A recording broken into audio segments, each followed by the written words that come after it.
Good afternoon. The Committee on General Government Operations, Appropriation and Housing convenes this budget hearing.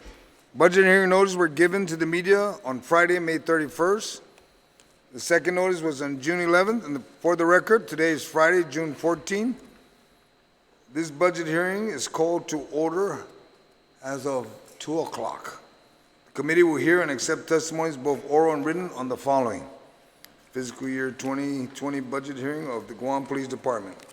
I'd like to recognize my colleagues that have joined me today. The Oversight Chair of the Guam Police Department, Senator Jose Piru Charlai, to my left, and to his left is Senator Jim Moylan. To my right is the Legislature Secretary, Senator Amanda Shelton. General rules for public hearing. The conduct of this public budget hearing shall be as follows. Those testifying will be recognized in the order.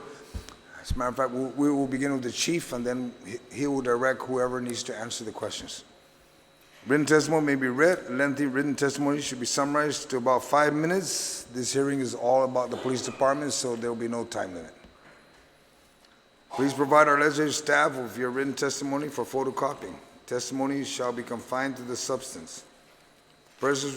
Individuals will be allowed to present oral testimony. I have a script only once, but you will be allowed to testify as long and as much as you need to.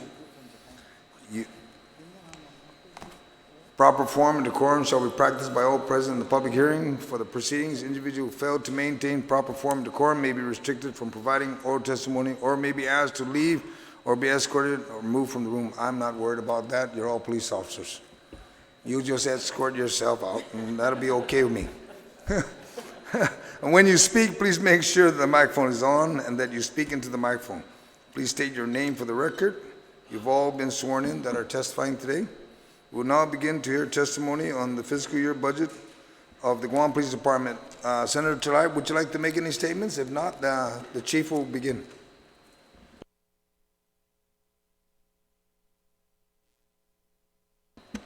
Once again, good afternoon, everybody.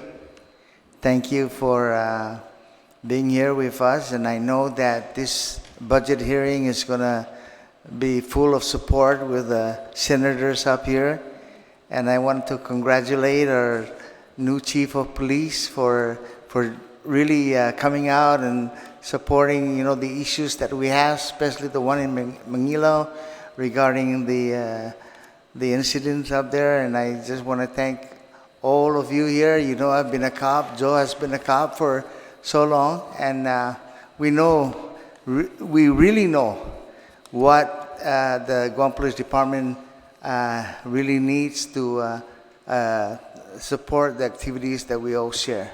Thank you very much. Chief, we'll begin the budget hearing with you. And I know you have slides, so after your opening, then you proceed with your PowerPoint presentation, sir. Yes, Senator, and the slides will follow the presentation as we move along.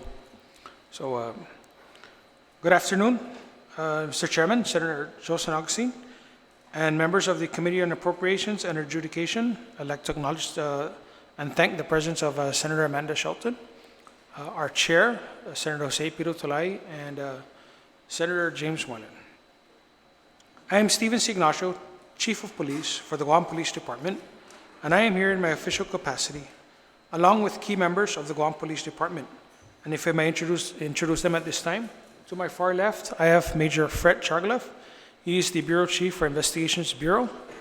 To my immediate left is Major Manny Chong.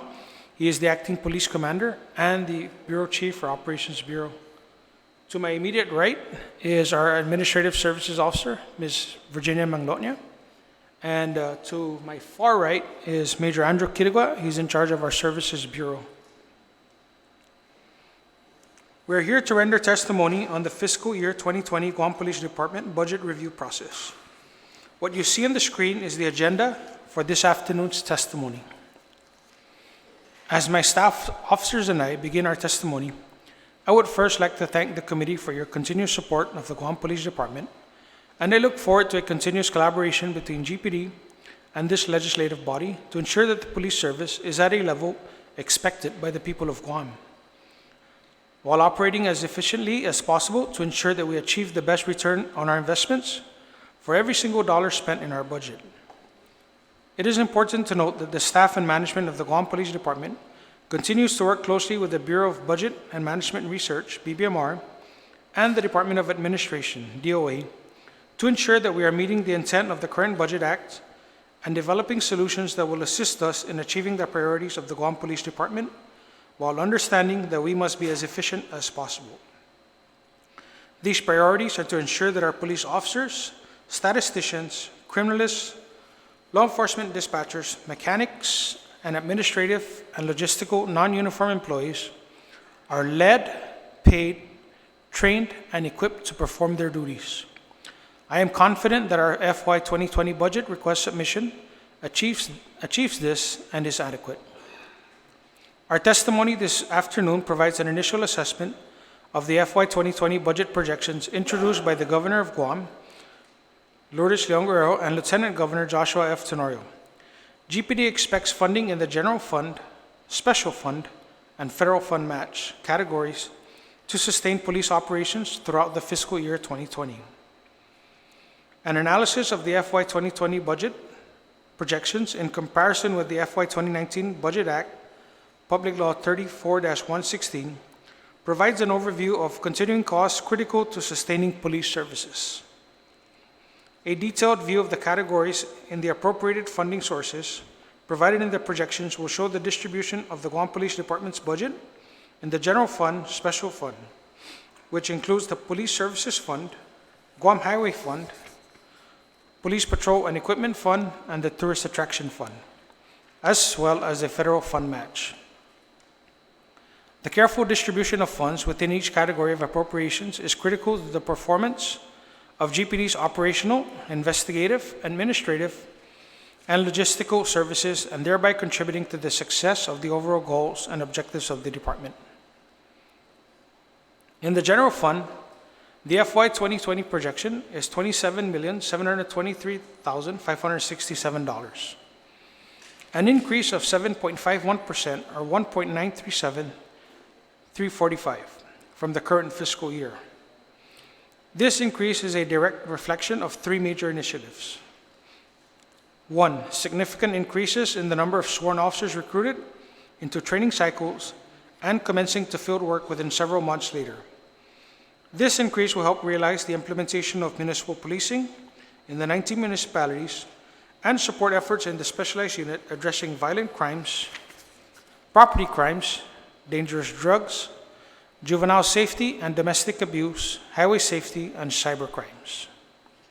Two, sustain a civilian support staff providing administrative services to the public, managing federal grant-funded programs, budget and payroll management, human resource development, procurement and logistical support, communications and information technology management, vehicle and special equipment maintenance, and facility management. Three, increased fleet, equipment, and supplies for the line units in the Operations and Investigations Bureau, which include firearms, portable radios and replacement batteries, and taser replacement cartridges. In General Fund appropriations, the salaries and benefits categories directly support an increase in the recruitment of personnel into sworn officer positions, as well as a number of civilian support personnel. Of the 30 positions funded this fiscal year for police officer trainees, 25 have been filled, with 1 trainee currently in military deployment. 24 police officer trainees, or POTS, will begin certification training on June 17, 2019, next week, Monday, and commence the field work sometime in January 2020. Those who perform satisfactorily will, for 6 consecutive months after commencement, will be promoted to Police Officer 1 and will no longer be trainees at about the same time next year. In addition to these officers undergoing certification, GPD expects to recruit a total of 40 police officer trainees in the upcoming fiscal year, with the increased appropriations in the General Fund of $1.370,506 million and in the Special Fund of $1.040,530. A total increase of $2.411036 in salaries and benefits, will sustain the current and future recruitment efforts. Since April 2019, a continuous announcement for the police officer training position has been posted by the Department of Administration, and work is ongoing to establish a list of eligible candidates for future certification to GPD as we posture for fiscal year 2020. Collaborative work with the Department of Administration and the Guam Community College will realize the selection of a new cycle of police officer trainees during the first quarter and the start of certification training during the second quarter of fiscal year 2020, shortly after this current cycle of POTs commenced to the field. GPD currently employs 303 sworn officers, inclusive of the POTs undergoing training, and 55 civilian support personnel, for a total of 358 employees. The current fiscal year full-time equivalency allowance is 372, and for FY 2020, we are requesting to raise this level to 411 FTEs to accommodate more sworn officers. The increased staffing projections in sworn personnel in FY 2020 are at 343, which we expect will increase efficiency, further decrease our overtime expenditures. Overtime expenditures. It is important to note that the Guam Police Department has seen a steady expenditure of overtime in the recent fiscal years and expects that an allocation of $750,000 in FY 2020 will be sufficient to support operations. This represents an assertive management of manpower and services provided by officers assigned to line units in the operations and investigation bureaus of this department.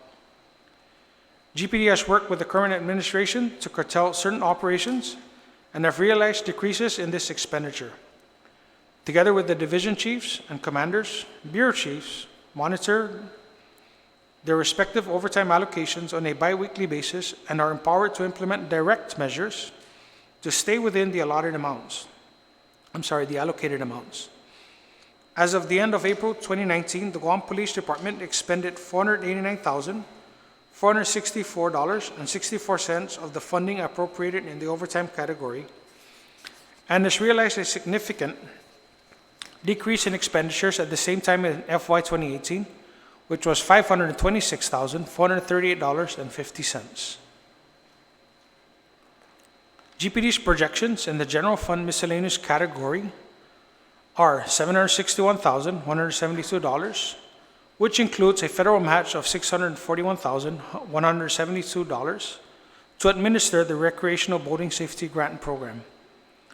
Also included in this category are the expenditures for civilian volunteer reserve stipends of $120,000, which is an increase of $55,000 from the current fiscal year. This increase is consistent with our request in Section 19 of the miscellaneous provisions to double the monthly stipend from $250 to $500 for those reservists on duty 40 hours or more. I need to make a correction, that's 42 hours as mandated by law. Excuse me. For the respective month being paid. GPD expects that this provision will increase the commitment of the current reserve force and those who are interested in joining. Special funds.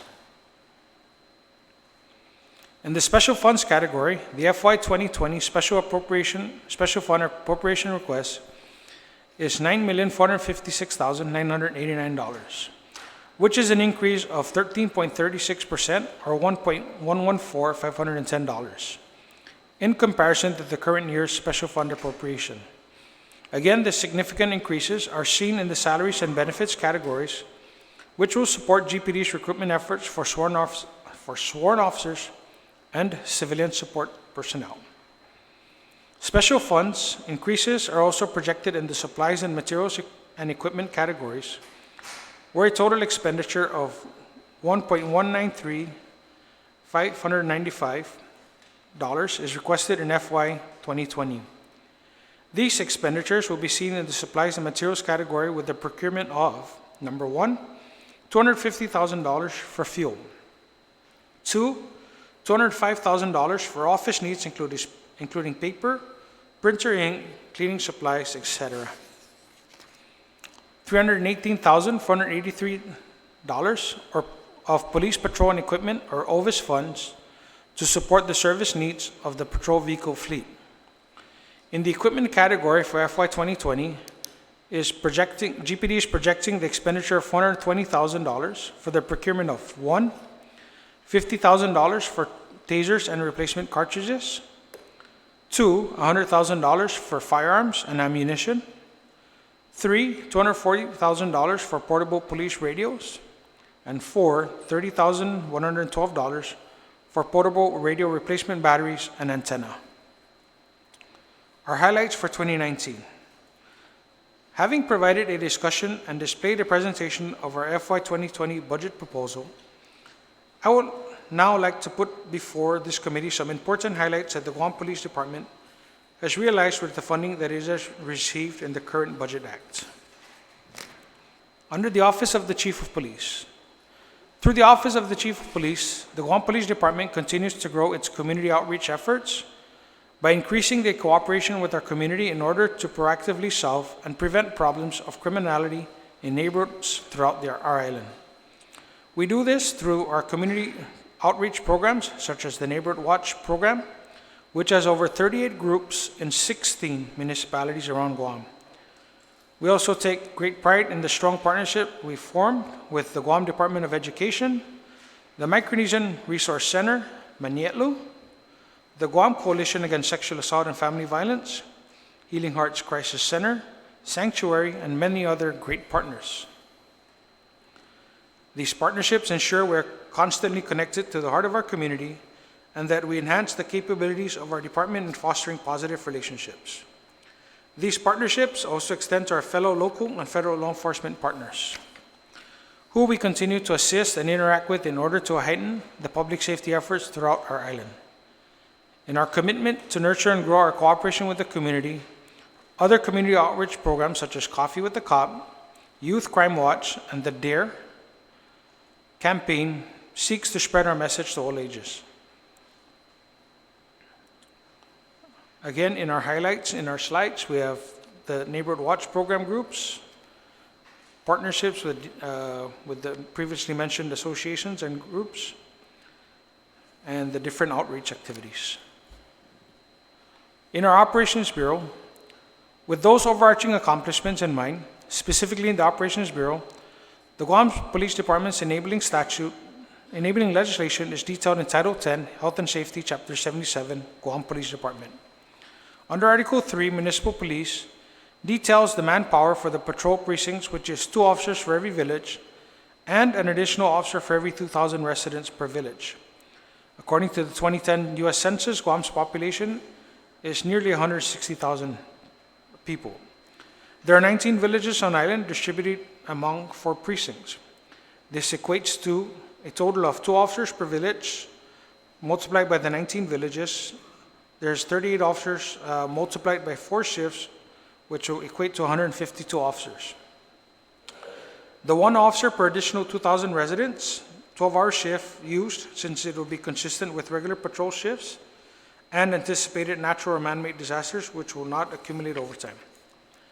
Agate Precinct Command has 8 villages, which equals 16 officers, times the 4 shifts will come up to 64 officers.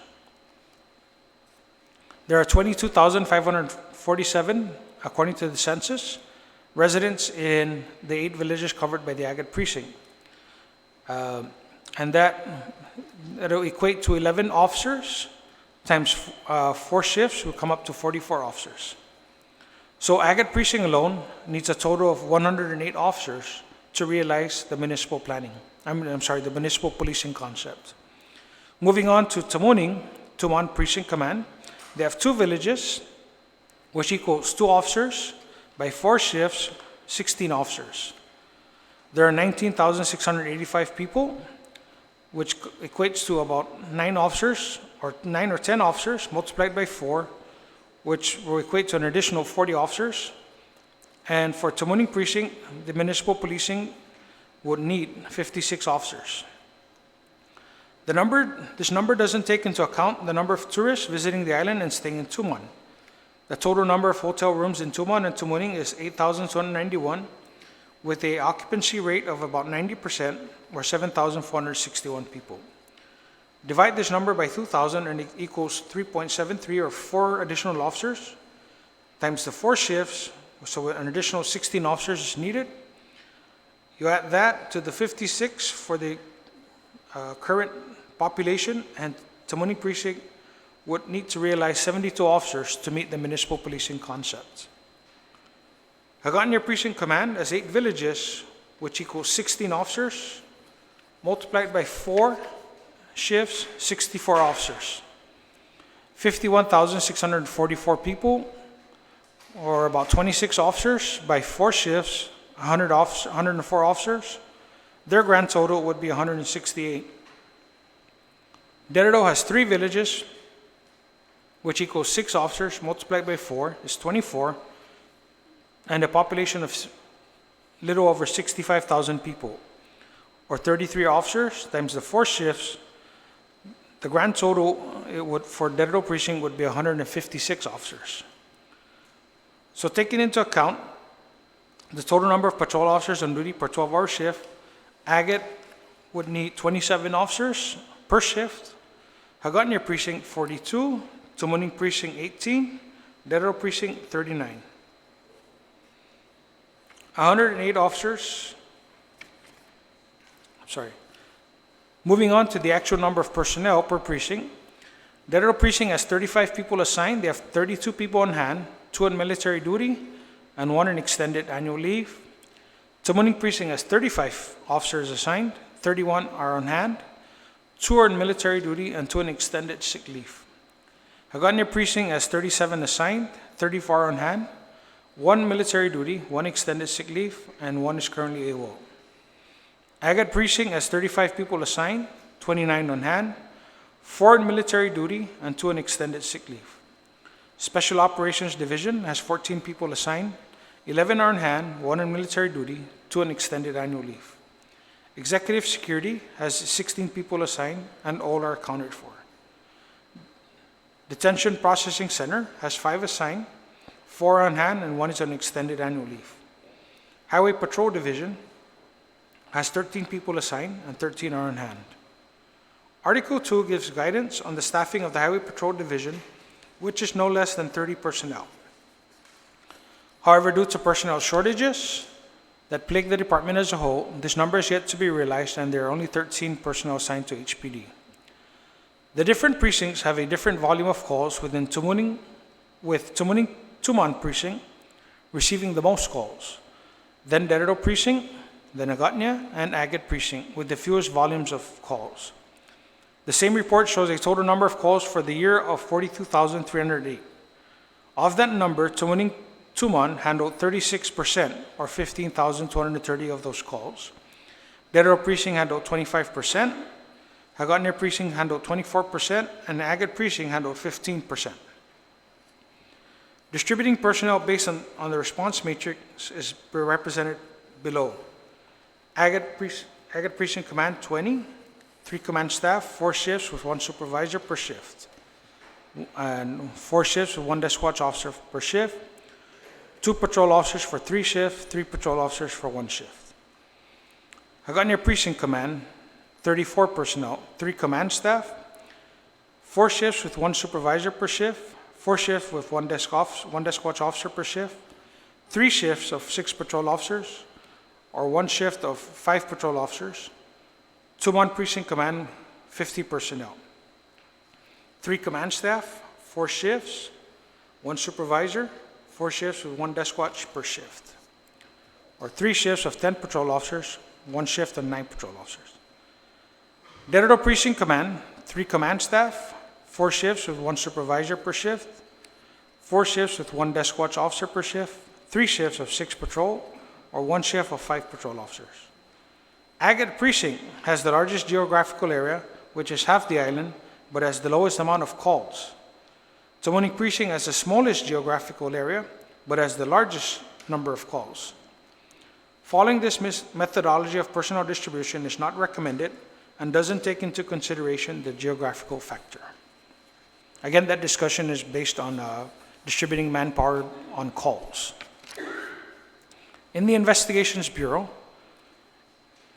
the Criminal Investigation Division overall has accomplished the following. 4 homicide cases were investigated and were closed.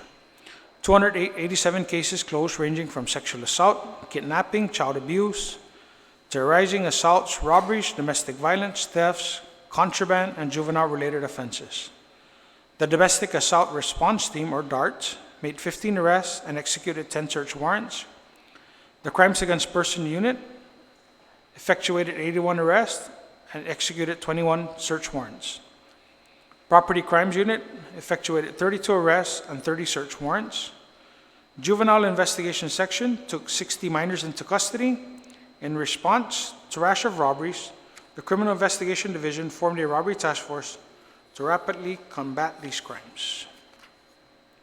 In the Special Investigation Sections, the overall value of $1.295 in drugs is confiscated, primarily ice, or methamphetamine, marijuana, and prescription pills. 34 arrests were made for possessions of primarily crystal methamphetamine or ice. The seizures included 3.626.57 grams of ice, with a confiscated value of over $1.2 million, 930 grams of marijuana, with a street value of $26,000, and 266 prescription pills. $548,194 in drug-related money was confiscated. 16 search warrants were executed to apprehend drug offenders, along with SWAT and our K-9 unit. In the Forensics Science Division, the following work is being done to support investigations conducted in Guam and in our region as well. The accreditation progress. From July 8th to the 9th of this year, the ANSI National Accreditation Board will conduct the ISO IAC 17020, an audit prep for forensic agencies for crime scene. July 10th, it will be followed up in July 10th to the 12th, with the ANSI National Accreditation Board will conduct the ISO IEC 17025 internal auditor training for testing laboratories, which includes fingerprints, firearms, serology, drug analysis, and digital evidence. In November 2019, we have the planned practice accreditation assessment for Forensic Science Division services. By December of 2020, this is the target date for the accreditation assessment of our Forensic Sciences Division. In addition, we have a near completed $500,000 upgrade of our HVAC system at the Forensic Science Division. We provide continued services to our outer islands and law enforcement partners in the criminal justice system. For the CNMI, we conducted 2 drug analysis for their cases, and 5 drug cases for analysis were provided to Palau. In addition, we also provided expert testimony in one of their drug cases. Additionally, the Forensic Science Division has worked through the complex regulatory requirements to satisfy a Department of Interior grant of $1.045 thousand for the construction of an evidence control facility in the village of Jigo. Collaborative work with this body for the attainment of real property and the Bureau of Budget and Management Research managing these DOI funds will soon realize a long-awaited modern facility. Forensic Science Division is also working with the Guam Community College with the expectation that groundbreaking will occur for the construction of a DNA laboratory adjacent to our current GPD forensics lab. Discussions include the required equipment and staff needed to perform the work as soon as the facility is completed. In our Services Bureau, the Administration and Support Division's efforts to achieve strategic goals is seen in the application of fiscal year funding to all programs supporting efficiency in department operations and investigations. GPD currently manages 22 federally funded grants and sub-grants that support major programs throughout the recent fiscal years. The most recent and notable grant programs are funding 15 police officer recruitments, a little over $1.6 million, our GPD communications upgrade at $1.170 million,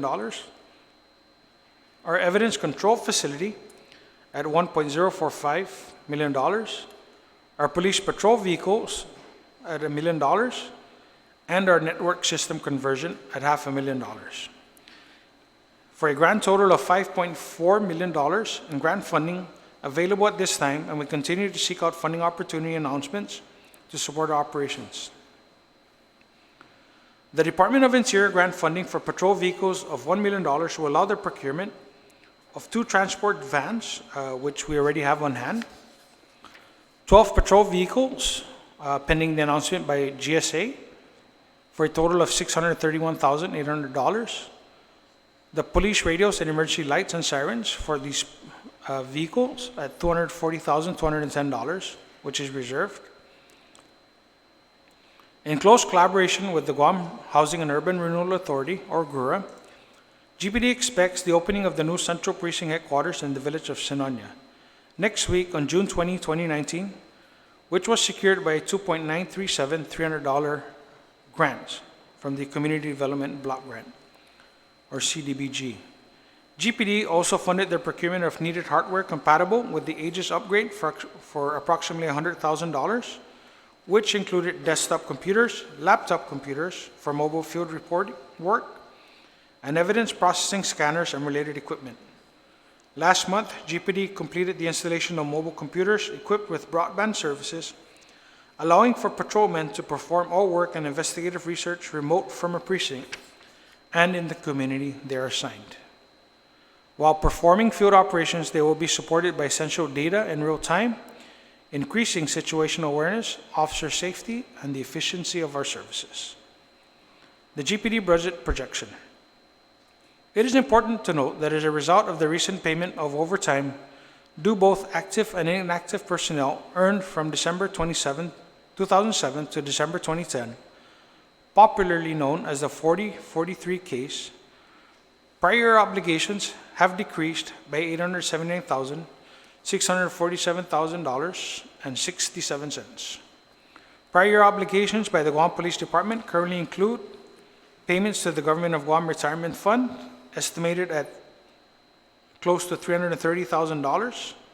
This obligation is for unpaid government contributions for personnel who were deployed in military leave without pay from FY 2005 to FY 2011. Considerations in our FY 2020 budget proposal. GPD is requesting the reestablishment of the Deputy Chief of Police into our organization. The Deputy Chief of Police is originally established in May 1987 as part of GPD's Enabling Act, later amended to remove a qualification in April 2009, and then completely repealed in its entirety in December of 2010. The Deputy Chief is an unclassified position performing duties as designated by the Chief of Police for a large, complex government agency. Reestablishment will increase the capacity and capability of our administrative and support services who are under constant pressure to complete complex objectives currently managed by police staff officers. The Guam Police Department's FY 2020 budget proposal, transmitted to the 35th Guam Legislature, is a realistic need that greatly considers the challenges that we face in fulfilling public safety goals and objectives, and our fiduciary responsibility supported by the public budget. Noted throughout today's testimony is our commitment to recruit and retain personnel and provide the force with the essential equipment and support needed to safeguard our community. GPD will continue these efforts in the current fiscal year and over the long term in consideration of our budget request. In conclusion, as we move forward into our 2020 budget submission, the Guam Police Department is requesting a total of $37,821,728 in funding. This request is $3,009,655, or an 8.65% from our current FY 2019 authorized expenditure level. We are confident that this will sustain our current progress of improving our level of police service. The general fund, special fund, and federal fund match portions account for the true personnel costs to include overtime projections and the recruitment of up to 40 police officer trainees. Additionally, it would continue to address the issues in all three bureaus within the Guam Police Department, allocate increased funding for our CVPR stipends, purchase parts and supplies, and fund other contractual services. It is my goal in the coming year to continue in accomplishing my vision for the Guam Police Department by growing the department through recruitment of sworn and non-sworn employees, strengthening our civilian volunteer police reserve program, increasing our vehicle fleet, increasing our fixed assets, and improving the conditions and standards throughout the entire department, while staying within the expenditure levels of our budget proposal. The Guam Police Department is committed to our Governor's expectation to develop a municipal policing effort and provide the best police service that we possibly can. Internally, we will continue to improve the efficient and judicious accounting for funding that is made available to our department. Externally, we will continue to work with our community partners, federal counterparts, and both municipal and island leaders to take advantage of project adoption or sponsorship and funding opportunities. We are also committed to working with this committee as well as the entire 35th Guam Legislature to assist the Guam Police Department in accomplishing its goals for a safer community. Sizus Maasi, thank you for the opportunity to present testimony on our budget proposal, and at this time I am subject to any questions you may have. Sincerely, Steve Ignacio, Chief of Police. Thank you, Chief. I'd like to also recognize a few colleagues that have joined us. We'll start with the farthest to my right would be Senator Sabina Perez, and then Senator Lee, Regina Lee, and then we have Senator Therese Terlai. I would ask Senator Terlai, do you have any questions? Well, I'll start with my left and then I'll go to my right, because I'm going to take advantage. I got the guys on my left and the ladies on my right, and I see more men here, so I'm more comfortable. Okay, so I just thought I'd tease, but that's okay. We're all one happy family. Senator Terlai, sir. Thank you, Mr. Chair. You know, I was going through the budget, and I'll tell you, this preparation of a budget document is really refined. It covers almost all the activities that you undertake. One of the things that I was looking for is the police reserve service. I don't see the police reserve. Is there any funding that is prepared on this document for the police reservists? Yes, Senator. So if you go to the back of the binder that we Okay, that's fine though. presentation. Because, you know, I'm preparing a bill regarding the police reservists because I've received several calls regarding the 42 hours versus the $250. And, you know, my plan is that we're going to go ahead and continue with the 42 hours and then go with a 500 versus the 42 hours. And I think I've talked to you about that. But that proposal for the $500 for 42 hours is not within this budget. Yes, it is, Senator. We did work with a $500 projected Okay, increase. so I guess you're ahead of me. You got that $500 for the 42. We're thinking the same, sir. Thank you very much. Another thing that I wanted to touch, I kind of just, I wanted to bring up something about, you know, because some of the police officers I've heard about this, that one of my proposal is the 25 years actual service of police, being a police, versus 85% of retirement. I have checked with the retirement, and what they told me is that you do that, we're going to sue you. I don't care if they sue me. But I just wanted to find out what would be the negative impact if I would do that, because I know that a lot of police officers will probably take advantage of that retirement plan that I wanted to do. And I was actually talking to, you know, the managers of this administration regarding that. And, the governor came out during her campaign about maximizing the required number of police officers, like 100. And I think you are in the process of taking in like 30 police officers. We in this FY, we recruited 30, but of the 30, we're only able to fill 25. And the stumbling block had to do with the initial EN 100, right? Yes, sir. So we did away with that. Yes, sir. So you're okay with that? Yes, we're just waiting now to move forward with the DOA for the evaluation and testing and the physical fitness so that we can get a list of eligibles. So maybe you can run a survey for me so that I can, because I promised myself that I'm going to put that 25-85 plan out. But I don't want to, because I know a lot of police officers will probably take advantage of that. And the thing is, if we were to recruit and complete the 100 police officers that the governor expect during her term as governor, we might not meet the quota on that one. So I ask that you might want to do a survey with our police officers that have 25 years and wants to retire, making 85%, because a lot of police officers that I've talked to they're willing to take advantage of that, and I don't want to have our community be in jeopardy if I do that. So I'm very careful and meticulous. If I am going to do something like that, I need to find out from the source, from the police department, what would be the negative impact, because I know at the beginning we're going to have a real negative financial impact on that one. But if you look at the long run, we're going to recover that. But, never mind about the long run. I want to know the negative impact right when I do that bill.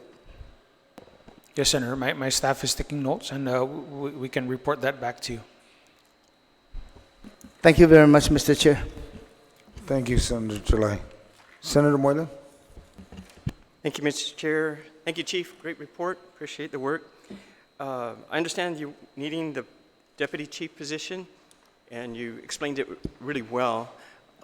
I'm also wondering on the budget for that annual salary, what would that equivalent to how many new recruits you could get if you didn't have that deputy chief position?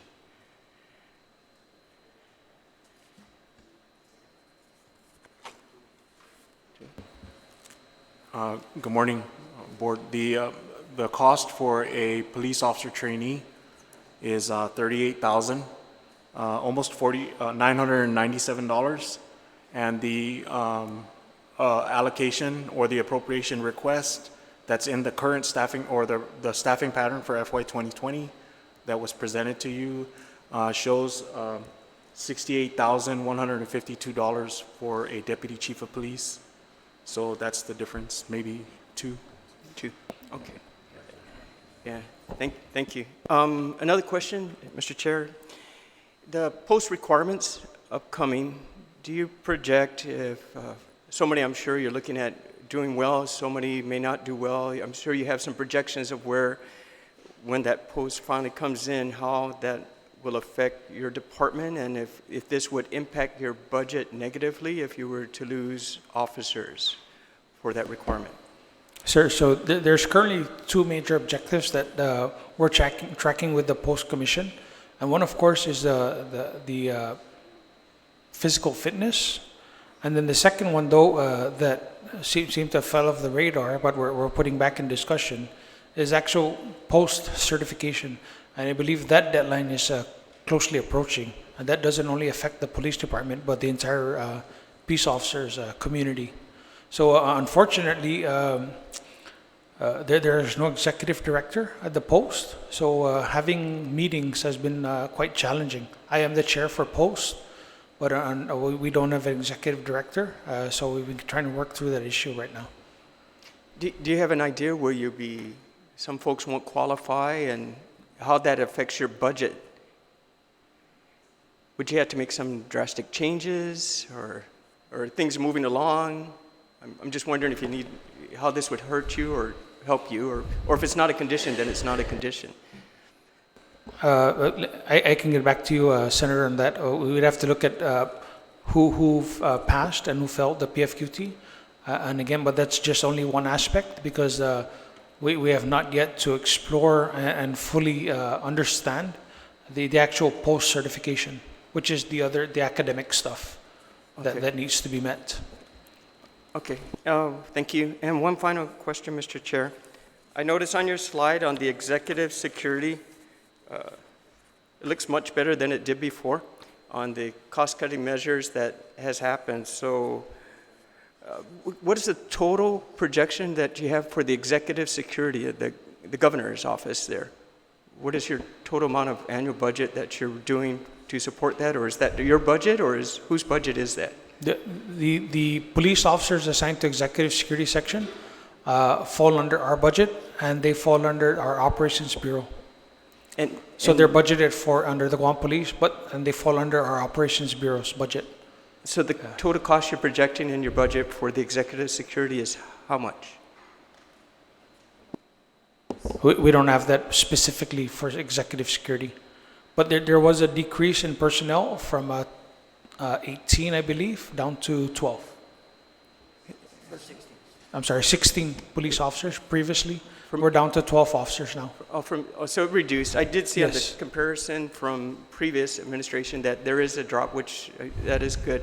I'm just Yes. wondering, would you support, why should it be in your budget? Why doesn't that just come out of the executive budget? And if that, I'm sure it's going to equal something high, and how many police officers could we have if the executive was using their budget to pay for their security rather than it coming out of GPD's budget?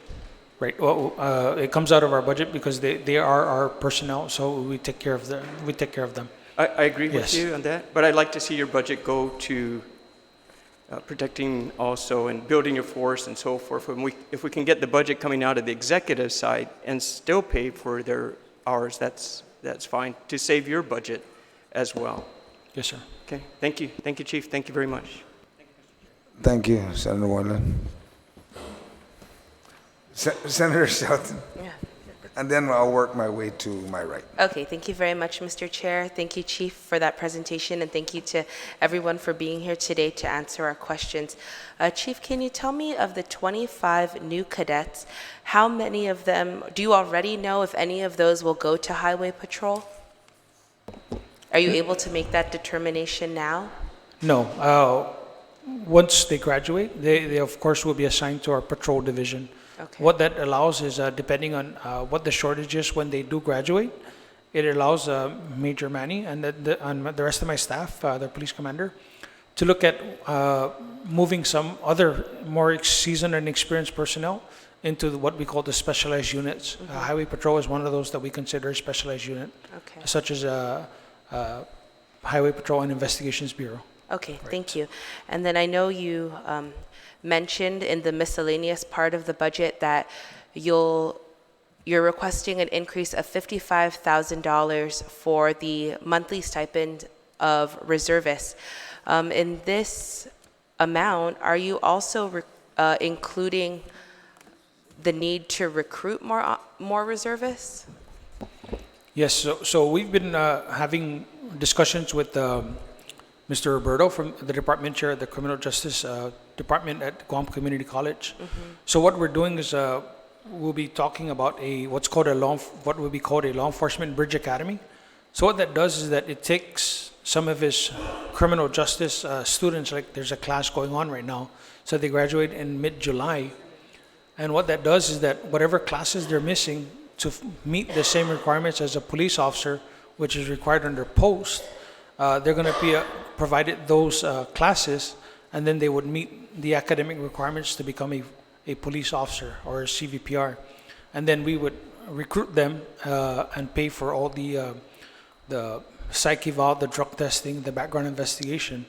And then we're able to recruit them and then pay them at a $500 stipend. Okay, so this increase of $55,000 is to recruit, or it it's to pay the That's higher to, stipend? that's to increase the stipend to $500 Okay. to make the program a little bit more attractive. Okay. And then I know you recently added almost like 20 cruisers to the fleet last year. Is that meeting all the needs of the department? No, unfortunately, because we do involve ourselves with calls and pursuits and things of that nature. So unfortunately, some of the vehicles have been damaged and are inoperable, and so with we are waiting for GSA to release the bid for an additional 12 cruisers under our Department of Interior funding. Okay. Yes. All right. Thanks, Chief. Thank you. Thank you. Senator Chirlai, ma'am. Thank you, Mr. Chair. Thank you, Chief, and to everyone here, and thank you all for the work that you are doing for our community and your efforts as evidence in this budget to increase that awareness, especially in our villages and neighborhoods. Can you just confirm, so you said you were able to recruit 25 new cadets, but this shows that 40 new recruits, is that in addition to the 25? Yes, it is. So, and that's already authorized, so you can start on that anytime? No, Or- in this fiscal year, we were able to use LAPS funding and a federal grant to recruit 30. And so Okay. we did have 30 openings, but because the list was very short from DOA, we were only able to recruit 25. up to 25 of that 30. The request is in the 2020 budget to For recruit 40. 40 people. I see. And that'll be in line with Public Law 33163. Yeah, yes. All right, so that is authorized in that law. It was like per year, right? Yes, Okay. 5 years, 40 officers per Right. year. All right. So you still have 5 for this year that you could add to the 25?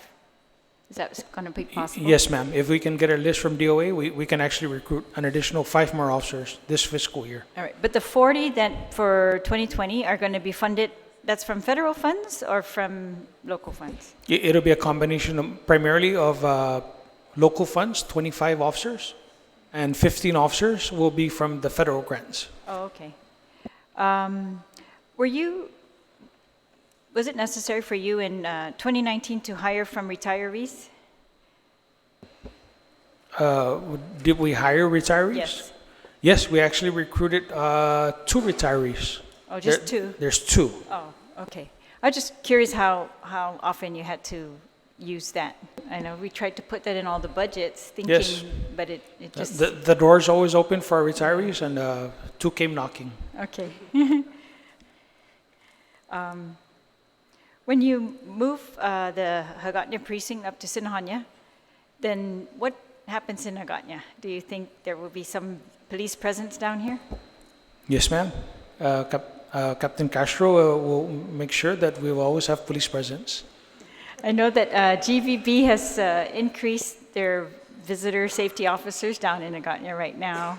I don't know, if that shifts or if they're going to keep that permanently, but I think they work with you very closely, right, to determine where you need them to be versus where you will be.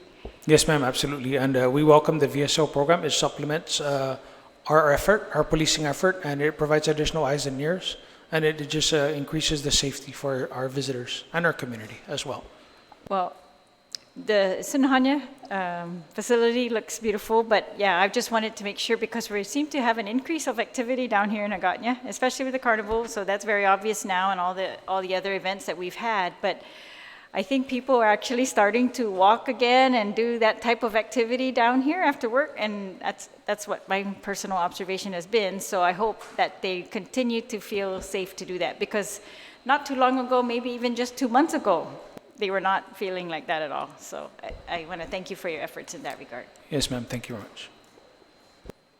And can you just clarify overtime then? So I see there's still budget for overtime. You put an estimate based on prior years? Yes, ma'am. We just look at our overtime expenditures year to year, and so this is a projection. This is not actual amount that we want to spend. So how does it look for 2019? Were you like on did you use what you budgeted, or it's only halfway through the year right now? So FY 2019, there was not really just working with the what was provided to us. We were able to initially budget for 350,000. That was just based on overall projections. I mean, of the overall amount. The expenditure exceeded the 350,000 we were able to move, but because of some lapse funds that we realized, we were able to offset the overtime costs. But for this year, for FY 2019, we're tracking over $100,000 decrease from the previous year. And so, I'd like to thank my staff for continuing to work to nip away at the overtime and keep overtime under control. That's great. Yeah, we want to see that, and so congratulations for reducing that from what was projected. You're saying that it was reduced by $100,000? Yeah, Are you tracking we're tracking a to end up reduction that way? to date of over $100,000. That's wonderful. Okay, Yes, ma'am. so I hope that, in 2020, you keep that under control, especially with the new recruits that you're bringing on. And how Yeah. soon do you think, how long would it take in 2020 to get the new 40 recruits? So if we can get them in the door at the start of the fiscal year, do the recruitment in the first quarter of the fiscal year, we can get them prepared to start in the second quarter or January of 2020. So that would be the earliest, like January. Yes. All right. Thank you very much, Chief. Thank you to Welcome, everybody. Senator. Thank you, ma'am. Senator Lee. Mrs. Masi, Mr. Chair, and thank you all very much for being here. We really appreciate all of the work that you do for our island and our community every single day of the year. And Chief, thank you very much for your presentation. One of my first questions I wanted to ask you is about the status of HIDA, so the High Intensity Drug Trafficking Area Designation. I know that we put in an application for that last year, and so I just wanted to see if there was an update on when that might be released. Yes, so the application was submitted, and unfortunately, because I believe the federal government shut down earlier this year, the application review process was delayed. And so we were supposed to get, I believe, sometime later this month, we're supposed to get notification on what the status of our application is, our Guam's application. Thank you very much for keeping us informed as to any information that you might receive on that score. Yes, ma'am. I wanted to also ask, is GPD presently subject to a forced allotment reserved by BBMR? And if so, no? No, ma'am. Okay, thank you very much. Also, Chief, in a response to one of my colleagues, you mentioned that the EN 100 requirement for your recruits has been waived. Was it waived completely, or was it just moved to a later part of the... Yeah, we just removed it from the initial application process. Okay. Yeah, but it's still a requirement under post. Okay, thank you very much.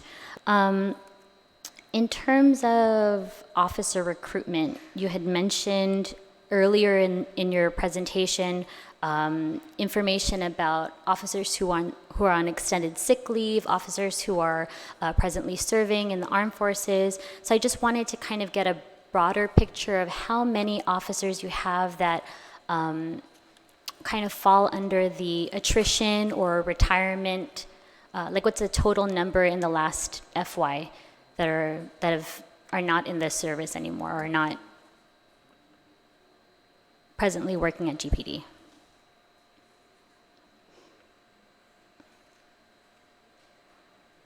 So how many have we lost in terms of attrition? Right now, I'm only tracking 4 officers that are pending, that have submitted their intent to retire this fiscal year. From the previous year, I don't have that information as to who was in the military. However, I will add that we do have currently 6 officers. One of them is the new recruit who are deployed with the National Guard to the 1-year deployment in the Middle East. Okay. You also mentioned, and I want to congratulate you and the folks at DOA and our entire government who have worked to bring these new recruits into the force. I know that your predecessor in a previous administration had said that officer recruitment took about a year. or longer to establish a list of eligible candidates. So I wanted to ask you, how long did this recruitment of the most recent 25 officers take? Well, I would say 6 months. I started in January. Yeah. So that's about half what it took in the prior administration, is that correct? Yes, ma'am. Okay. You also mentioned about, our previous colleague had talked a little bit about the VSO program, and I know that you collect data from every single village, and so I wanted to see if you've had, maybe you can get back to the committee with this, but in terms of VSOs being boots on the ground in Tumon and Tumuning, and maybe anywhere else where our tourists or visitors are visiting in our island, have you seen a decrease in crime when the VSO program began, or are you able to report on that? I don't think we're prepared to report on that today, but we will get the information to you, Senator. Because I think it would be Absolutely. really interesting to see what even just the visibility of the VSOs in our tourist district, I think Yes, is really crucial in terms of decreasing the amount of crime that happens in that area. And I also want to congratulate you on a really well done job. I know you've worked really closely with other law enforcement agencies to just have a very safe and a really great Golden Week. So we know that it's doable. So I just kind of wanted to be able to take a look at that data and see what we're working with. Yes, ma'am. And thank you for highlighting Golden Week. That was a really good effort on part of the Guam Police Department. And I'd like to thank my staff for their hard work for that. Absolutely. Thank you all very much.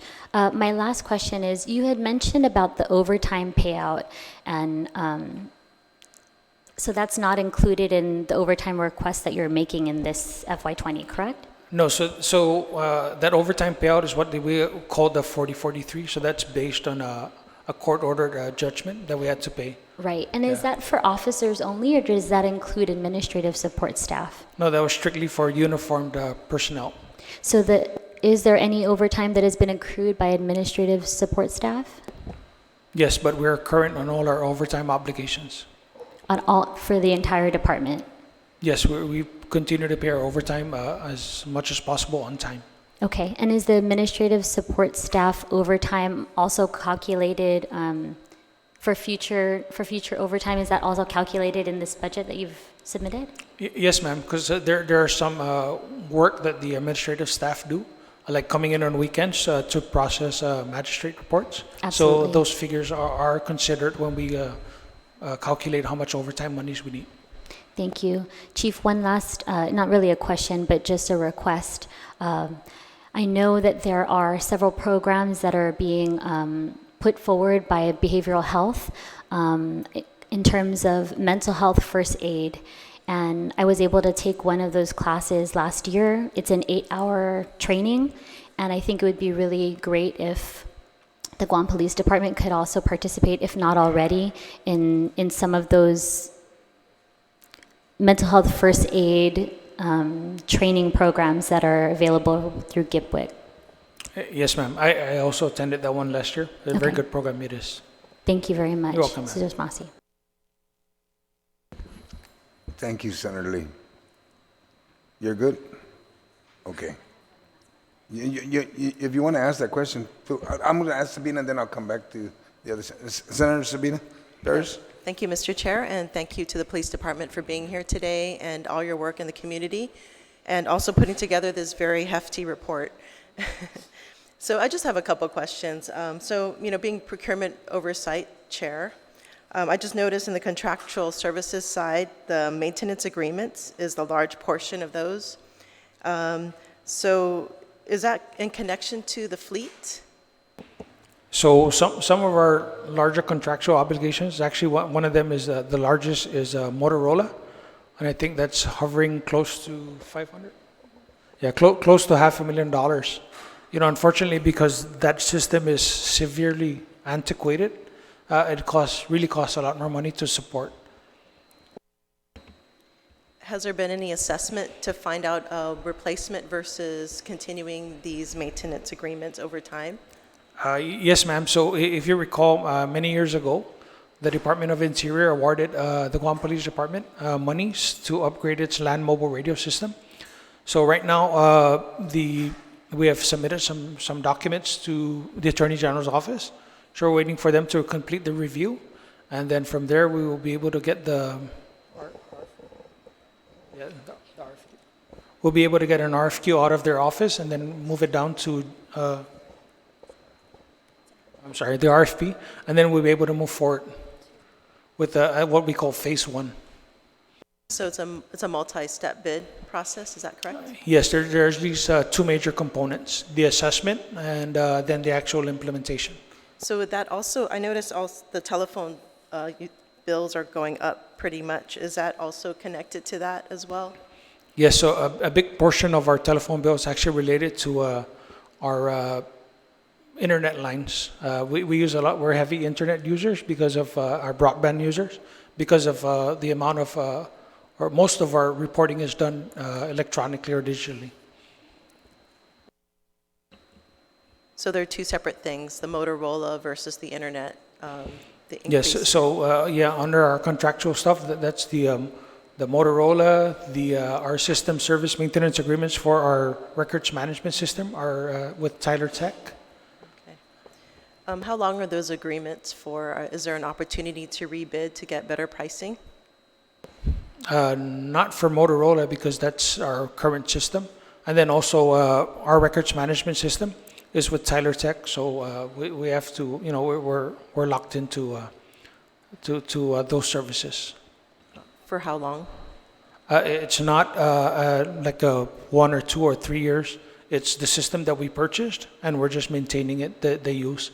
We just finished a nearly $1 million overhaul of our records, our entire Tyler Tech system that included computer-aided dispatch, records management, and mobile field reporting, and also the ability now to do wireless reporting from the field.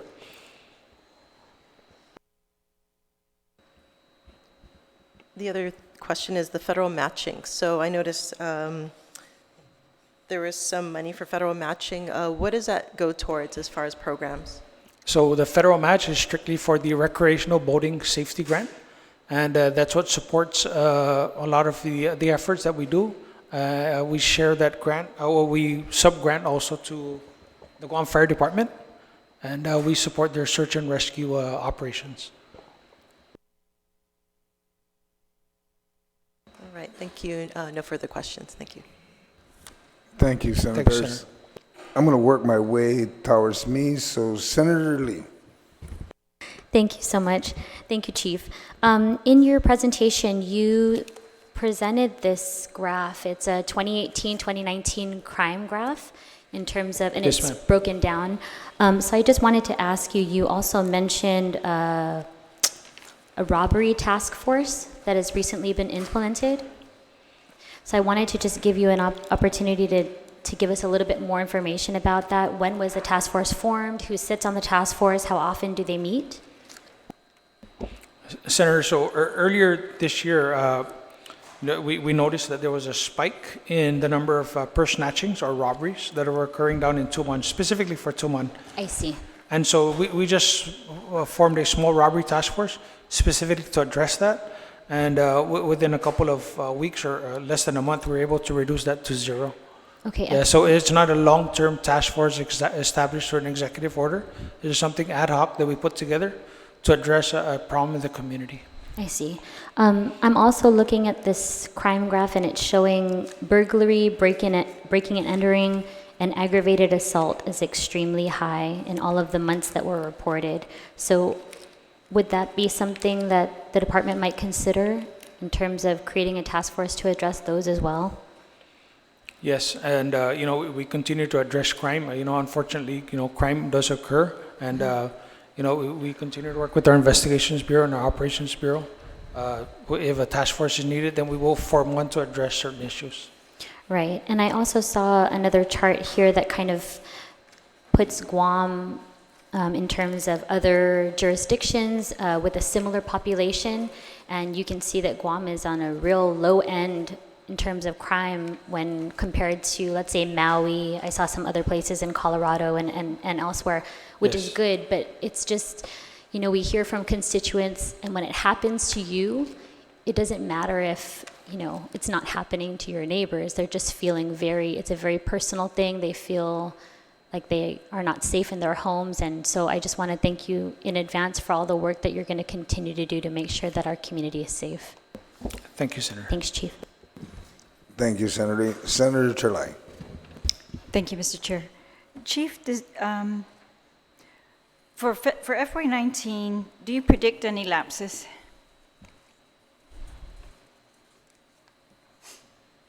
I heard you say 4 employees might retire, but Yes, we do project a lapse this year, and that amount, I would be able to get back to you if you would like to know that amount, but we do project a lapse this fiscal year. And yes, we do have employees that are leaving. We've had some resignations or, due to, but we do expect that. Jean, what about, what other source of the lapse, what other sources are there for the lapses besides employees retiring? That is basically the main and actually just trying to ensure that the department stays within its budget and expenditures are expenditures that are needed for the department, not just spending freely. But they're basically, the lapses are from employees that have left the department since the beginning of the fiscal year. And those are also positions that were fully funded in the current budget and by then, leaving. Yes, ma'am. So when I came in January, I had a discussion with our Services Bureau. So initially, the lapses that we were tracking is what we used to recruit 15 additional officers on top of the 15 that were federally funded. So you used it to recruit 15 and you're still tracking lapses. That's excellent. Yes. Thank you for being fiscally responsible in that way. Can I ask with the sex offender registry, criminals who are released after incarceration and that's their final sentence, they've served it all, does the police department do any monitoring of those who are listed on that registry? Not that I'm aware of, ma'am. And then kind of similar to my colleague's question regarding certain crimes, I was curious about home invasions because we've heard about that a lot and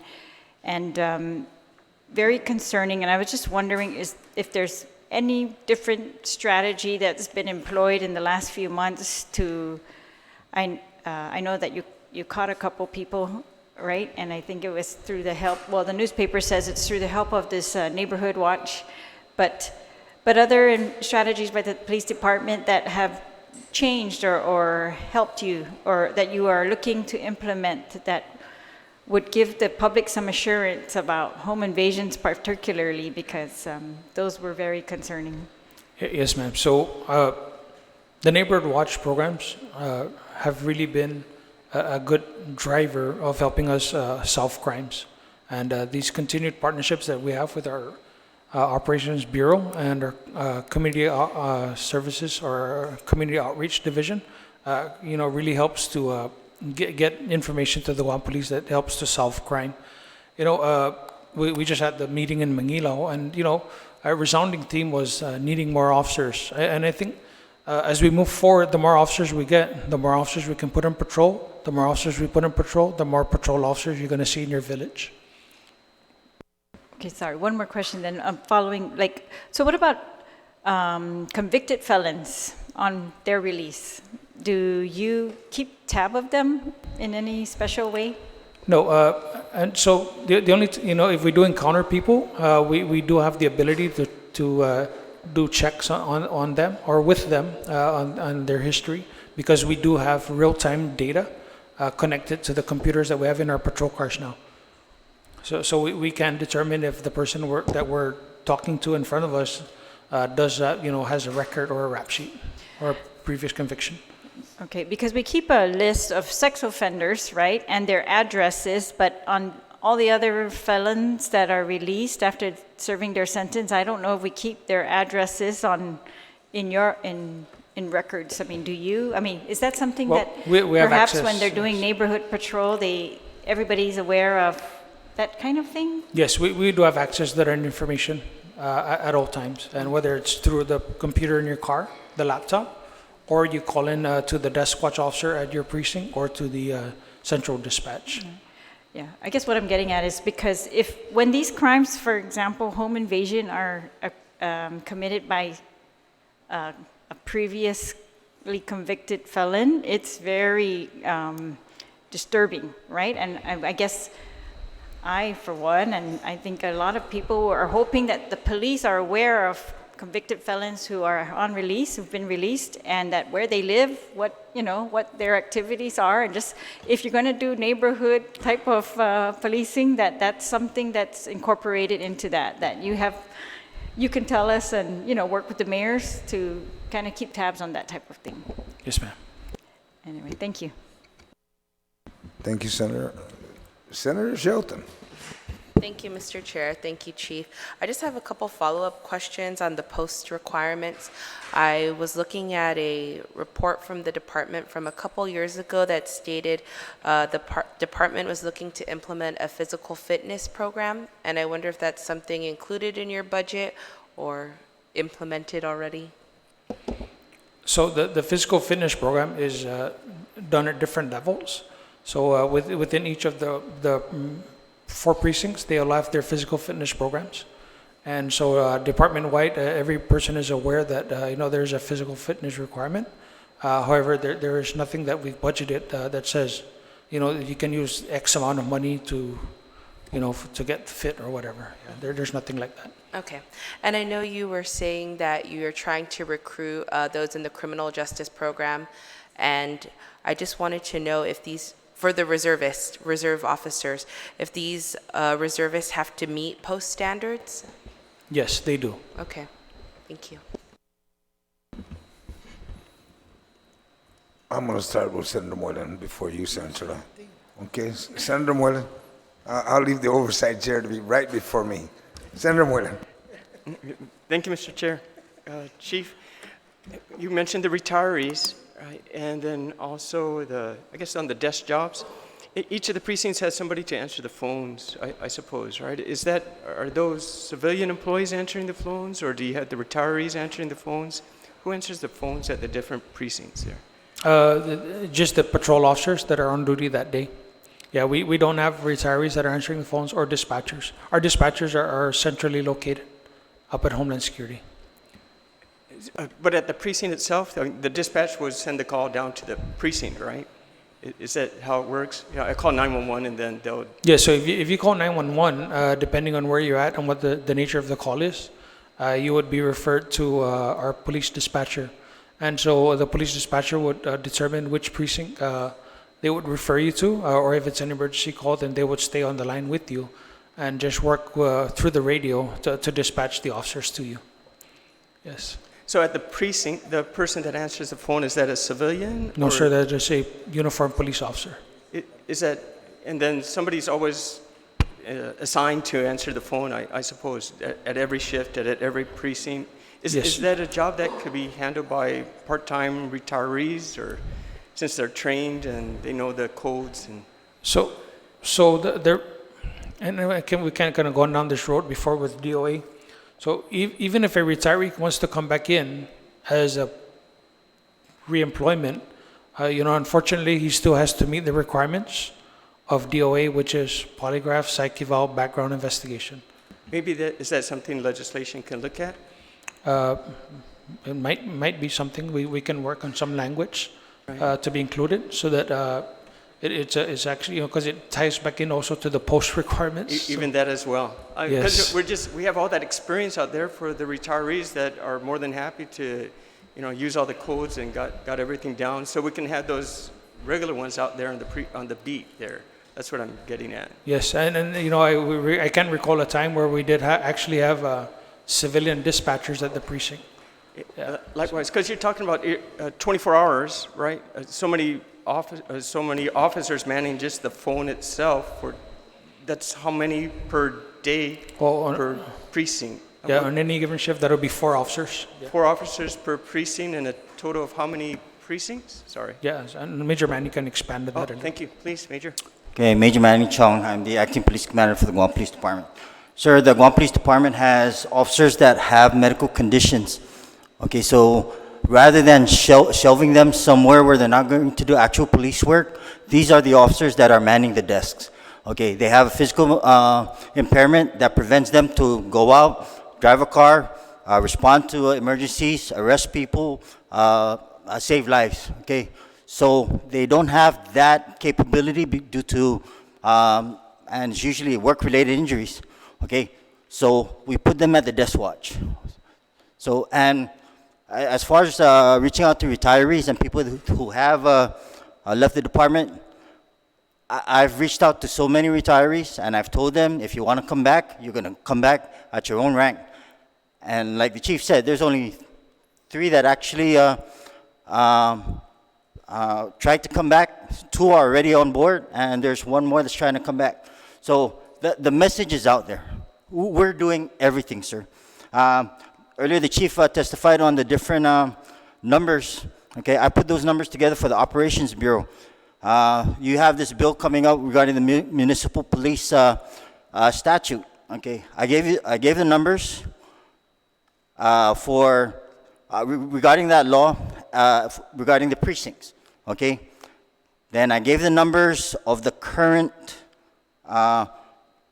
personnel on duty right now. Then also I did the numbers for the just having a division for the municipal police. Okay, so we've tried everything. Also, the in regards to our patrol matrix, the distribution of calls. Okay, to use that as a source document to distribute personnel, Agate Precinct would have only 20 personnel at the precinct assigned. That's command staff all the way down to the person responding to the calls. Agate has half the island. Okay, I don't think the mayors are going to appreciate that if we distribute personnel that way. So, because Agate has the largest landmass geographically, Tumuning has the smallest landmass, but they have the highest density of calls.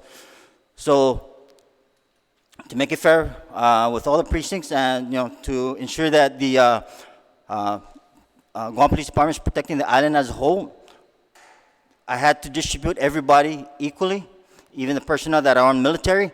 All the precincts have about the same number of military personnel. The desk watch officers, if somebody gets hurt at a certain precinct and another precinct has an able-bodied person as a desk watch, I will transfer that officer so that he will be permanent desk watch. Most of the desk watches now are permanent desk watches because of work-related injuries. Okay, so we're doing everything, sir, to use the personnel to the fullest extent of their disability. Thank you. Thank you very much, Major. I appreciate that. Thank you. Thank you, Mr. Chair. Thank you. Thank you, Senator Muerta. Senator Terlai, Oversight Chair. Let me just go back to the, when I mentioned the 2585 retirement points. And the reason why I wanted to do that, because whoever takes advantage of the 2585 program, I'm thinking ahead, I want to really put them as SROs with the Department of Education. That's one of the reasons why I'm pushing for that. Another thing, Chief, are the 25 officers that are being recruited or going through the police cycle, are they, what do you call that, Belaya qualified already? I'm sorry, Senator. I believe just a handful. I know of the ones that I did see. I think I know 4 of them were my previous students, and I think 1 or 2 additional may have completed the CJ Academy. But for the most part, most of them have no criminal justice. Yeah, because degrees. that's gonna be one of the stumbling block on this one, because you cannot be a police officer unless you go through the Belaya program, right? Yes, sir. So, remember we talked about this because I wanted to combine the Belaya training program with that of the police cycle program and expand that training for the Belaya, which is, 2.5 months? to 3 months, something like that, and expand the training for the Belea, combine the Belea program with the police cycle program, so that when they graduate, they just go into the police. That's the thing that I'm thinking about, because no matter how many police officers you might want to recruit, if they're not Belea certified, they cannot work as peace officers, and this is what we need. But the other thing, because I remembered when the Belea program came about, it was Chief Scambaluri was the one that introduced something like that. So maybe we can do away with the Belea program for now, at least until we get those 100 police officers. Yes, sir. So what we're doing right now is we train them with the apprenticeship program at the department. I mean the Guam Community College, and so that reduces our cost for having to educate them. Yes, but still, can we do away with the Belea program for now, so that we can quickly recruit the 100 or the 50 some police officers that we need to recruit? Because even if you they pass all the tests and all the requirements, as long as you're not certified, Belea certified, you cannot become a police officer. And that is the problem that we have right now. Yes, sir. That's something we're going to have to sit down and work with DOA HR, because they go through them, to evaluate. Okay, and really, I'm really concerned about that, because we talk about getting in 25 police officers already, and the thing is, if they're not certified under the Belea program, they cannot serve as police officer. That's the law, and if we need to change the law, we'll go ahead and change it so we can get those police officers to come into the police department. Or do what I'm saying is to combine the Belea program, the Belea training, with that of the police training, expand it to 6 months, and once they graduate, they're in there. Yes, sir. Think about it, sir. Yes, Senator. Thank you, Senator Chulai. Folks, you have to remember he's from the 11th cycle. I'm from the 19th, and we're okay. I have to remind him every now and then. But you know what, folks? Chief, I believe in quality, not quantity. If you get quality folks to apply, and you're getting the biggest bang of your dollar, that's a lot better. Because I know Major Chung be like, make sure he can read and write, and he knows where to go when I tell him. I think the same thing, Major Kidwa and everybody else. And on that 25 years he's talking about, as I look in the crowd, I think everybody here will retire. And I don't know if you want to be a VS for DOE. So I think, and I look at the retirement fund, and the first thing they'll say is that the fund will run dry. Okay, so I think we just need to work with the system. Let's try to figure out a way to convince all my colleagues to support your budget. And let's get with the program and get you back on track. Because when I was in the police department, exactly what Major Chong said, I was assigned to Agat, and I was the only one covering Maurice Yamadak, Maurice, and Iran. And it's ridiculous. I mean, other than, Pidi to Zona Sanga, no, I had one in. And I was the Lone Ranger, and I'm like, I put for board. And when the radio doesn't work down south, you just pray that nothing happens. Thank God they're very pro, police down south. And up north, when I got to the northern side, there was 3 of us for the whole northern side, and I'm like, I put for board. I was during Lorenzo Hernandez and all the old folks, and I don't think probably maybe you. No, I'm not going to say who was there, because most of them are retired already. But anyway, I'm happy that my colleagues have joined me, because they took a lot of the questions I wanted to ask, but I still have questions for you, Chief. I'm going to try to keep it simple. Has the department sought any other federal grants to fulfill your vehicle needs or any of your costs? Is there any other grants out there that you can reach out of Homeland Security and provide to you to offset some of the general fund's obligation? I know your SO is probably saying, we're trying. Just keep asking. The worst thing they'll say is no. Senator, every grant that comes our way, that there's a play where the police can apply, we apply. Okay. So we take Okay. advantage of everything that comes our way. And I'm happy you identified the evidence area up in Jigu because I was part of that bill to push for that, so you can get that property. And I'm happy, and you're going to be working with GUR, right, to get the funding, or is it through DOI? No, or it's some- DOI funding. Oh, DOI, And even, so even I just better. signed off on the last document that needs to be resubmitted to BBMR. And hopefully we get a notice or an authorization to proceed. So we're a lot closer now than before. Okay, I have here, you have a new vehicle lease with the tourist attraction, 85,000 requests from the tourist attraction fund.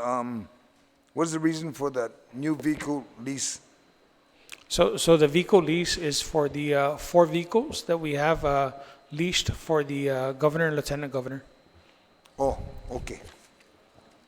That's something you should ask Senator Moynihan, but we're not going to let you ask that no more. You had your shot. Do you have a maintenance program for your maintenance? I'm just looking at where, I have the Office of Finance budget, just looking at your budget, trying to see where there may be some shortfall that you didn't identify. So we're trying to make sure, does your budget cover pretty much everything that, to make sure you have a maintenance plan? When I'm not going to say police officers like to wreck cars. Back then, we had police officers that did that. There was like a race to see how many cars you can wreck. And I'm not going to talk about Officer Duarte, but because he's not there anymore. But we had some officers back then that. But I'm just concerned that when you have vehicles break down, do you have the backup in your budget, right? Yes, so we do have a maintenance section, and so we do have the funding source, the police patrol vehicle. So we leverage that fund to repair cars and put them back on the road if they're involved in collisions where the officer may have been in violation. Okay, and if you remember, Chief, we talked yesterday, and I was concerned about, you fall under the GSA Gov Guam. Is it possible that, and some of the other folks and the people in the community is probably going to wonder, why is the senator reaching out to this? I'm looking at the federal GSA, because they normally have a pool of vehicles. To buy a police car is not a normal vehicle. And there is a fleet, not on Guam, elsewhere, that I'm just wondering if have you ever considered that? To maybe request the legislature that we allow you anything that is specialized specifically to the police department, that you be allowed to access the federal GSA. I'm just wondering if that could be possible. Yeah, so we did try and make an inquiry with the federal GSA just to kind of do a comparison with the vehicle cost between what we were experiencing with the purchase locally versus a federal GSA, but unfortunately we weren't able to access the website. So we don't know this as of today, sir, what the cost difference would be from buying a federal GSA vehicle or a locally sourced vehicle from a dealer. But it's something that we can continue to work on, just as we discussed, to try and find out if there's any real cost savings to that. Okay. I have another one, deals with your budget for power and your utilities. You're moving up to Sinahanya. Is there a difference in the part? I mean, is the building more energy efficient, that you're not asking for more money for your new building, or is it a better building than Agana? I mean, I don't know. Anything's better than Agana, I know that. I was there that many years ago. Yes, so the new building is going to be nearly or over 3 times bigger than the current building. The space we occupy in Agana is a little over 3,000 square feet. The new building we're moving up to is 10,000 square feet. Wow. So it's a huge building, but it takes into account all the needs of the new precinct. Okay. I know that the major answered this where he dispersed the force based for equality, across the board. Does the department monitor the average response time? I mean, I think that was brought up last year, and you're probably still doing that, Major Chung, but could you tell us basically what's the average response time generally across the board throughout the island? Sir, we have a response matrix that I use as my source document to distribute personnel, vehicles, etc. Okay. To come up with an average time, it's You know, it's something that we cannot come up with because if 5 people call for GPD assistance at each precinct, you know, with our population of over 158,000, okay, there's no patrol officers on the street, okay. A riot is going to take a whole precinct off the street, okay. A big riot is going to take about all the officers from the street to respond to that riot, okay. So we get a lot of riots, you know, on a weekly basis.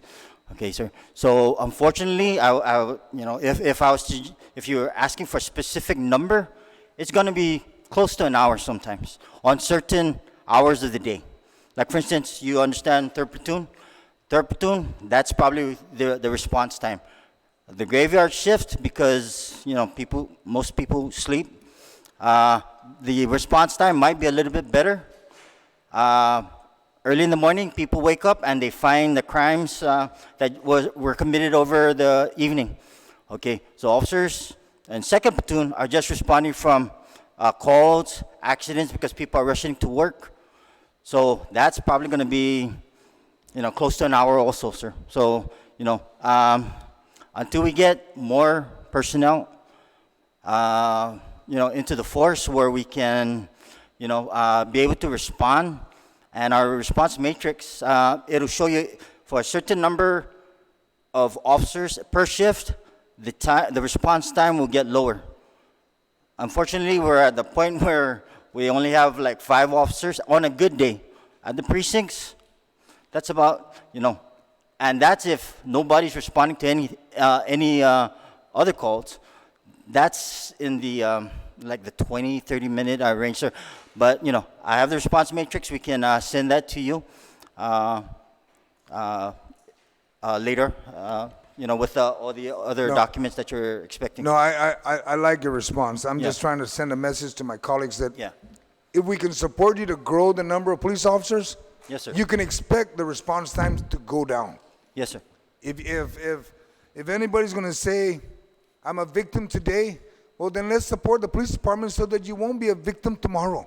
Yes, sir. And nobody will be a victim, because I believe that, you know, the Organic Act says you support public safety, health, and education. Public safety is always caught in that. Mm-hmm.